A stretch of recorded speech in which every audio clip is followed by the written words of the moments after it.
শ্রী গোবিন্দ আমার বৃন্দাবনের মাঝে সখাদেরকে নিয়ে বিহার করছে।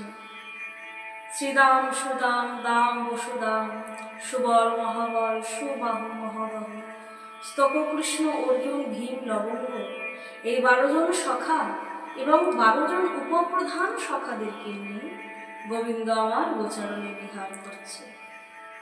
কোথায় বিহার করছে? শ্রী যমুনার তীরে। মহাজন এমন তো সুন্দর ভাবধারা দর্শন করে পদের মাঝে কলম দিলেন। শ্রী যমুনার তীরে কানাই শ্রীরামেরে লইয়া, শ্রী যমুনার তীরে কানাই শ্রীরামেরে লইয়া, এবার মাতা মাতির পরে সর্বযুত হইয়া,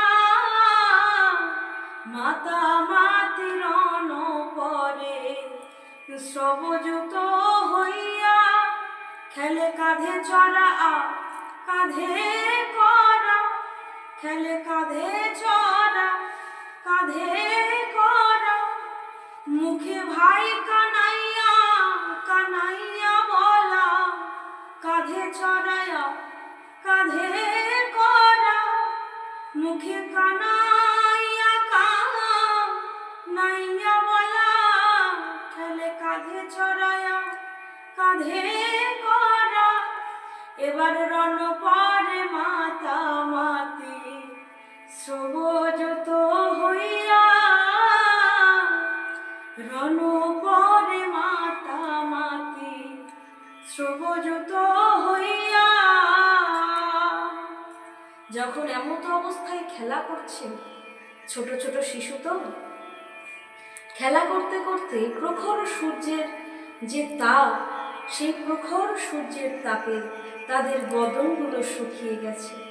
আর যখন বদনটা শুকিয়ে গেছে, মহাজন দেখছে আহাগো ছোট ছোট বালক কৃষ্ণের সাথে খেলা করছে, তাদের বদনটা শুকিয়ে গেছে। কত সুন্দর মহাজনী পদকর্তারা পদ রচনা করেছেন।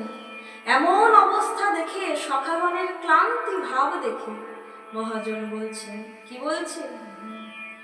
প্রখর প্রখর বীরতাপে শুকাইল মুখ, প্রখর বীরতাপে শুকাইল মুখ, দেখিয়া সে সখাগণের বড় হইল দুঃখ, দেখিয়া সে সখাগণের